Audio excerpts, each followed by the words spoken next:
जय हिंद दोस्तों। आज हम लोग क्रिया पढ़ेंगे और क्रिया से पहले क्रिया का पार्ट 1 पढ़ चुके हैं और पार्ट 2 आज हम लोग पढ़ेंगे। आज ये 9वां दिन है हिंदी का और आज हम लोग क्रिया से संबंधित फैक्ट को पढ़ेंगे।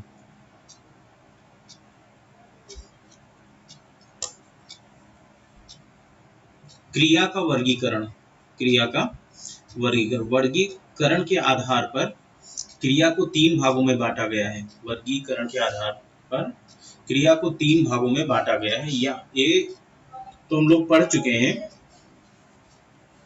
कौन कौन से भाग हैं? कर्म के आधार पर, प्रयोग, रचना, बनावट के आधार पर, काल के आधार पर।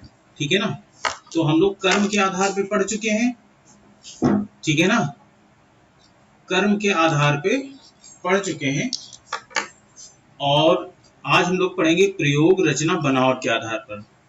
ठीक, कर्म के आधार पर अभी हम लोग अकर्मक क्रिया पढ़ चुके हैं, सकर्मक क्रिया पढ़ना बाकी है, क्योंकि अकर्मक क्रिया पढ़ चुके हैं। सकर्मक क्रिया के 2 पार्ट होते हैं। ठीक है ना। आइए नीचे जो है इसको अच्छे से समझते हैं। सकर्मक क्रिया, कर्मक क्रिया हम लोग पढ़ चुके हैं। सकर्मक क्रिया के 2 भाग होते हैं। ठीक है ना। सकर्मक क्रिया के 2 भाग होते हैं। कौन कौन सा होता है? एक होता है एक कर्मक क्रिया, दूसरा होता है बहुकर्मक क्रिया या द्विकर्मक क्रिया। तो इनको बहुत आसानी से समझते हैं। देखिए, एक कर्मक क्रिया क्या होता है? एक कर्मक क्रिया जब किसी वाक्य में, ठीक है ना, वाक्य में क्रिया के साथ एक कर्म प्रयुक्त हो, उसे एक कर्मक क्रिया कहते हैं। एक कर्म प्रयुक्त हो। अब जैसे देखो, यहाँ पर विजय क्रिकेट खेलता है, ठीक है ना। विजय कर्ता हो जाएगा, क्रिकेट हमारा क्या हो जाएगा? कर्म हो जाएगा, खेलना क्या हो जाएगा? हमारा क्रिया हो जाएगी। तो इस सेंटेंस में केवल एक कर्म प्रयुक्त हुआ है, इसलिए यहाँ पर क्या हो जाएगा? एक कर्मक क्रिया होगी। ठीक है ना। देखो दूसरा एग्जांपल, रवि पत्र लिखता है। रवि पत्र लिखता है, तो ये रवि तो कर्ता हो जाएगा और पत्र क्या हो जाएगा? कर्म हो जाएगा और लिखना क्या हो जाएगा? क्रिया हो जाएगा। तो यहाँ पर भी एक ही कर्म है, पत्र, तो यहाँ पर एक कर्मक क्रिया हो जाएगा। ठीक है ना। अब देखो दूसरा है, किसान हल से खेत जोतता है। जोतना क्या हो जाएगा? क्रिया हो जाएगा। खेत क्या हो गया? कर्म हो गया। हल से ये कर्ण कारक में आ जाएगा और किसान कर्ता हो जाएगा। तो यहाँ पर कितने कर्म हैं? यहाँ पर एक कर्म है, तो यहाँ पर एक कर्मक क्रिया होगा। इन सेंटेंस में क्या हो जाएगा? एक कर्मक क्रिया होगा। समझ में आ गया? एक कर्मक क्रिया। एक कर्मक क्रिया का मतलब सेंटेंस में, वाक्य में हमें केवल एक कर्म मिलेगा। ठीक है ना। और उसको कैसे ढूंढते हैं? एग्जाम्पल से मैंने बता दिया है कि उसको कैसे ढूंढते हैं। उसमें पूरे वाक्य में केवल एक कर्म मिलेगा, दूसरा कर्म नहीं। अगर दूसरा कर्म आ गया तो समझ लो द्विकर्मक हो जाएगा। अब देखो द्विकर्मक भी हम लोग देख लेते हैं। द्विकर्मक क्रिया या बहुकर्मक क्रिया, ठीक है, इसको दोनों बोलते हैं। और अच्छा, इसको मैं लिख के इसलिए लेता हूँ इन फैक्टों को कि आप लोगों को समय बच जाएगा। आप लोग पढ़ लेंगे, नोट्स भी बना सकते हैं रोक रोक कर, और थोड़ा समय बच जाएगा। वरना इसको लिख के पढ़ाने में तो और अच्छा होता है, लेकिन समय बहुत लगेगा। एक दिन में मुश्किल से एक ही हो पाएगा कि मान लो द्विकर्मक क्रिया ही मैं पढ़ा पाऊंगा और कुछ नहीं पढ़ा पाऊंगा फिर, क्योंकि 30-40 मिनट से ज्यादा वीडियो होना नहीं चाहिए, क्लास 40 मिनट से ज्यादा होनी नहीं चाहिए। इसलिए मैं इनको पहले पीपीटी बना लेता हूँ। ठीक है ना। और इसके बारे में भी आप लोग कमेंट्स करके बताइए कि क्या मुझे लिख के पढ़ाना चाहिए या पहले पीपीटी बना के पढ़ाना चाहिए। ठीक है ना। और क्लास कैसी है ये भी नहीं बताते हैं। आइए हम लोग समझते हैं द्विकर्मक क्रिया और बहुकर्मक क्रिया। ठीक है ना। जब किसी वाक्य में, देखो जब किसी वाक्य में क्रिया के साथ 2 या 2 से अधिक कर्म, ठीक है ना। देखो एक कर्मक क्रिया में एक कर्म था, अब द्विकर्मक क्रिया में द्विकर्म, ठीक है, 2 कर्म होना चाहिए, 2 से अधिक होना चाहिए। ठीक है ना। प्रयुक्त हो उसे द्विकर्मक क्रिया कहते हैं। बहुत सिंपल सा है, एक कर्मक और 2 कर्मक में। ठीक है ना। जैसे अध्यापक छात्रों को पुस्तक पढ़ाता है। ठीक है ना। अब देखो क्या पढ़ाता है, पुस्तक पढ़ाता है। किसको पढ़ाता है, छात्र को। ठीक है ना। देखो यहाँ पर बहुत अच्छे से मैंने बनाया है कि देखो एकदम सिंपल है, द्विकर्मक होना। देखो जो पहला कर्म होगा, जैसे छात्र और पुस्तक, ठीक है ना, ये दो कर्म है। तो यहाँ पर जो पहला कर्म होगा उसकी क्या रहेगी पहचान, कि वो हमेशा सजीव रहेगा। वाक्य में जो पहला कर्म आएगा वो हमेशा सजीव रहेगा, और जो दूसरा कर्म आएगा वो हमेशा निर्जीव रहेगा। ओके। अब इसका दूसरा लिख लीजिए। जो पहला कर्म होगा वो परसर्ग सहित होगा। ठीक है, जैसे छात्र को। ठीक है ना। और जो दूसरा कर्म होगा वो परसर्ग रहित होगा, मतलब उसमें कोई परसर्ग नहीं लगा है यहाँ पर। ठीक, केवल कर्म ही कर्म है। ठीक है ना। अब देखिए तीसरा पॉइंट को गौड़ कर्म होगा, तो ये मुख्य कर्म होगा। मुख्य कर्म हमारा दूसरा कर्म होगा। और देखिए गौड़ कर्म के बारे में मैंने यहाँ थोड़ा सा लिखा है। दूसरा कर्म जो बहुधा प्राणीवाचक होता है गौड़ कर्म कहलाता है। जैसे गुरु ने शिष्य को, यहाँ पर शिष्य को, ये गौड़ कर्म हो जाएगा पूरा। शिष्य को पोथी मुख्य कर्म दी। ठीक है ना। इस सेंटेंस से गौड़ कर्म के बारे में समझा जा सकता है। अब ये सेंटेंस समझ में आ गया ना, कि देखो पहला कर्म जो होगा, पहला जो कर्म होगा वो सजीव होगा, और दूसरा कर्म क्या होगा, निर्जीव होगा।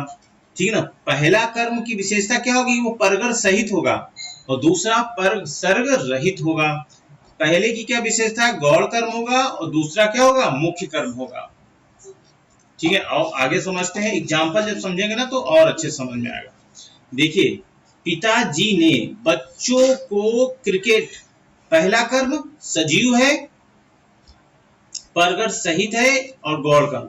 दूसरा निर्जीव है, परगर रहित है और मुख्य कर्म है, क्रिकेट खेल रहे हैं। ठीक है ना। तो देखो ऐसे ही वाक्य लिखा होगा तो इसमें आपको आसानी से इसको पहचानना होगा कि बच्चों को क्रिकेट सिखाते हैं, ये तो क्रिया हो गई। ठीक है ना। तो सकर्मक क्रिया हो जाएगा।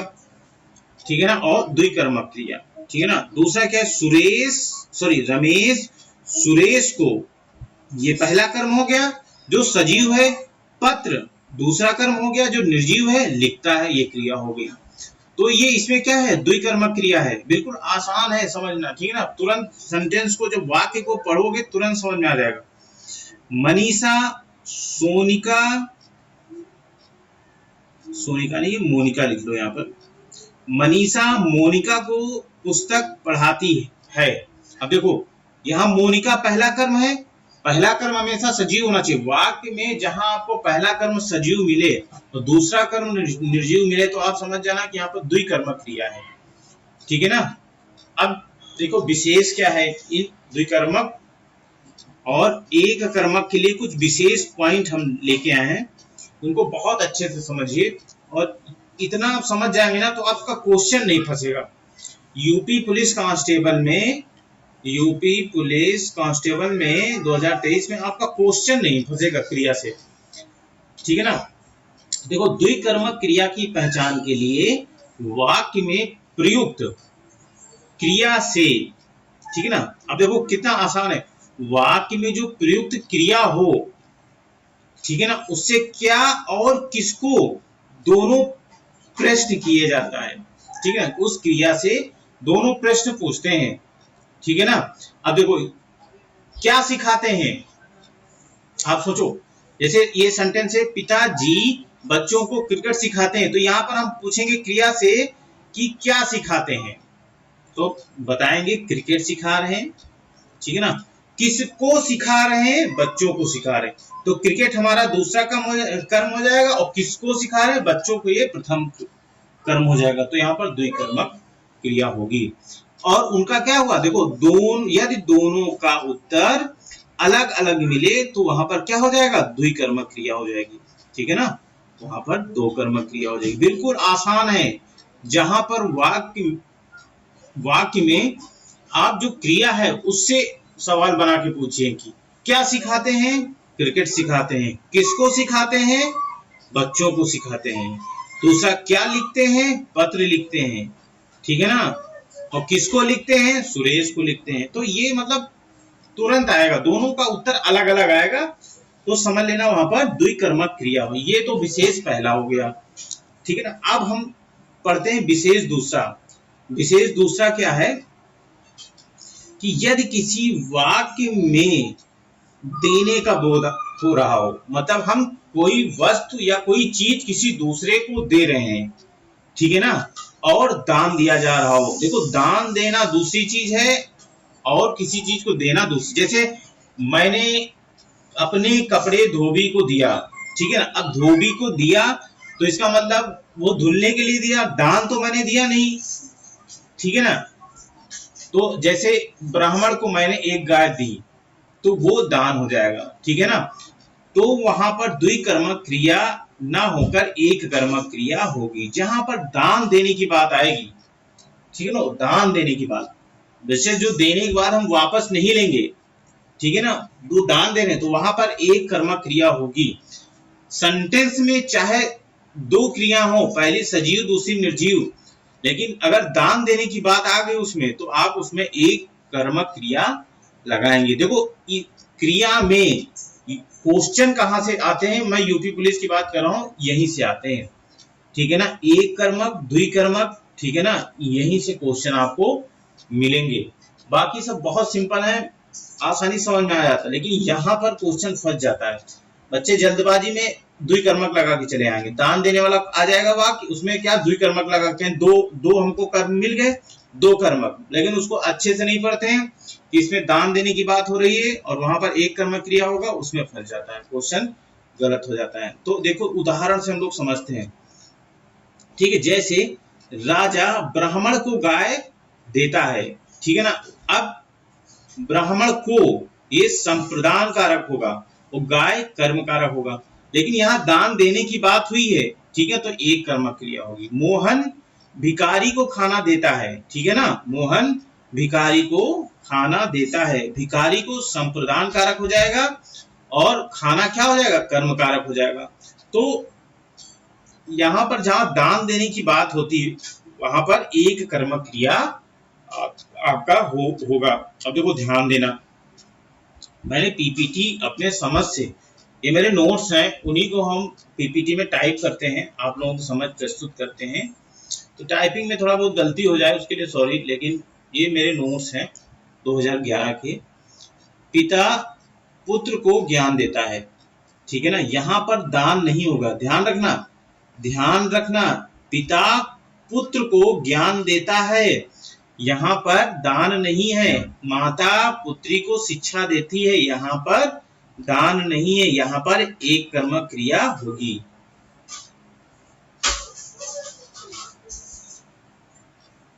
ठीक है,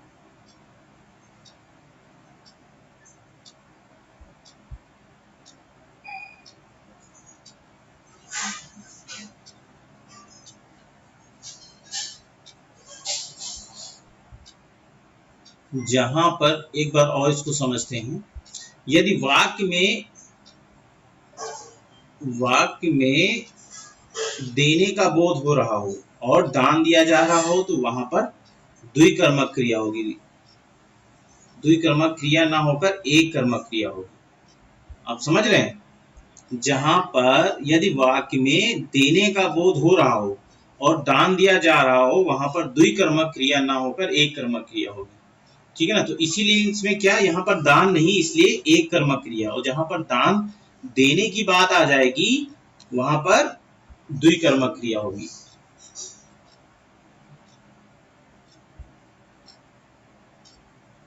अब देखो यहाँ पर, जैसे और नेक्स्ट एग्जांपल लिखें, भाई बहन को 500 रुपए देता है, भाई बहन को 500 रुपए देता है। माता जी ने धोबी को कपड़े दिए, यहाँ पर द्विकर्मक क्रिया होगी, ठीक है ना। यहाँ पर दान तो दिया नहीं जा रहा है। माता जी ने भिखारी को कपड़े दिए, माता जी ने भिखारी को कपड़े दिए। अब भिखारी को कपड़े देना दान हो गया, तो यहाँ पर एक कर्मक क्रिया होगा, ठीक है ना। भाई बहन को 500 रुपए दिए, भाई बहन के रिश्ता है, तो यहाँ पर आपने दान नहीं दिया है, यहाँ पर द्विकर्मक क्रिया होगी। और जहां पर दान देने की बात आ जाएगी, माता जी ने भिखारी को कपड़े दिए, तो वहां पर एक कर्मक क्रिया होगी। ठीक है ना। मनीष सुरेश को कपड़े दिए, अब मनीष सुरेश का संबंध तो पता नहीं क्या है, इसीलिए यहाँ दान देने की बात हो जाएगी। ठीक है ना। तो यहाँ पर एक कर्मक क्रिया हो जाएगा। मनीष धोबी को कपड़े देता है, तो धोबी को कपड़े धुलवाने के लिए देता है, दान थोड़ी नहीं देता, तो वहां पर द्विकर्मक क्रिया हो जाएगी। पिता पुत्र को कपड़े देता है, पिता पुत्र को कपड़े देता है, तो यहाँ पर दान थोड़ी नहीं है, भाई पिताजी हैं, पुत्र को कपड़े दे रहे हैं, तो यहाँ पर द्विकर्मक क्रिया। आप इन चीजों से समझ में आ, जहां पर दान देने की बात आ जाए, मतलब हम कोई चीज दान दे रहे हैं, वहां पर एक कर्मक क्रिया होगी, तो जहां पर दान नहीं दे रहे हैं वहां पर हम दो कर्मक क्रिया को लगाएंगे। अब देखिए, अब हमारा दूसरा पार्ट शुरू हो जा रहा है। पहला पार्ट हम देखो यहां से समझते हैं। ये अब हमारा पहला कर्म के आधार पे समाप्त हो गया, ये हम लोगों ने पूरा पढ़ लिया। और मैं बता रहा हूं कि यहीं से आप लोगों को क्वेश्चन मिलेंगे, इसको बहुत अच्छे से पढ़ लेगा। अभी लोग एग्जाम्पल में बहुत इनके बारे में करेंगे। अब आ जाइए, प्रयोग, रचना, बनावट के आधार पर भेद। अब इसको हम लोग पढ़ेंगे। ये 8 प्रकार के होते हैं। कितने प्रकार के होते हैं? 8 प्रकार के होते हैं। सामान्य क्रिया, पूर्वकालिक क्रिया, प्रेरणात्मक क्रिया, नामधातु क्रिया, कृदंत क्रिया, संयुक्त क्रिया, सजाती क्रिया और सहायक क्रिया। ठीक है ना। इन 8 को हम लोग पढ़ेंगे बहुत अच्छे से। ठीक है ना। ये देखो, प्रयोग के आधार पर क्रिया के भेद कितने होते हैं? 8 होते हैं। ठीक है ना। सामान्य क्रिया, संयुक्त क्रिया, पूर्णकालिक क्रिया, पूर्वकालिक क्रिया, प्रेरणार्थक क्रिया, नामधातु क्रिया, कृदंत क्रिया, सजाती क्रिया और सहायक क्रिया, ये 8 होते हैं। ठीक है ना। इनको ध्यान रखना। ठीक है। अब आइए हम लोग पढ़ते हैं सामान्य क्रिया के बारे में। ठीक है ना। सामान्य क्रिया किसे कहते हैं? यह क्रिया का सामान्य रूप होता है, ठीक है, जिसमें एक कार्य या एक ही पद होता है। जब किसी वाक्य में एक ही पद प्रयुक्त किया गया हो, उसे सामान्य क्रिया कहते हैं। और इसको मैं अभी अच्छे से समझाता हूँ। जैसे बच्चा खेलता है, देखो सामान्य क्रिया हो रही, बच्चा खेलता है, कुत्ता भौंकता है, राकेश पढ़ता है, ममता खाना खाती है, अंकित फुटबॉल खेलता है। तो देखो, जो क्रिया होगी, जो सामान्य क्रिया होगी, वहां पर ज्यादा कुछ क्या मिलेगा? ती मिलेगा, है ना। तो इसमें बिल्कुल सिंपल सा है, जहां पर सिंपल सेंटेंस लिखा हो कि एक ही क्रियापद होता है, एक ही क्रियापद होता है। बच्चा खेलता है, कुत्ता भौंकता है ना। अभी और आगे अच्छे समझ में आएगा। अच्छा, अब आज हम लोग यहीं तक पढ़ते हैं। नेक्स्ट क्लास में हम प्रयोग के आधार पर 8 भेद जो हैं ये सारे खत्म करेंगे अच्छे से। उसके बाद कुछ एग्जाम्पल्स लाएंगे, बहुविकल्पी प्रश्न आएंगे, उनको अच्छे से हल करेंगे, तब और अच्छे से समझ में आएगा। मिलते हैं दोस्तों नेक्स्ट क्लास में। जय हिंद।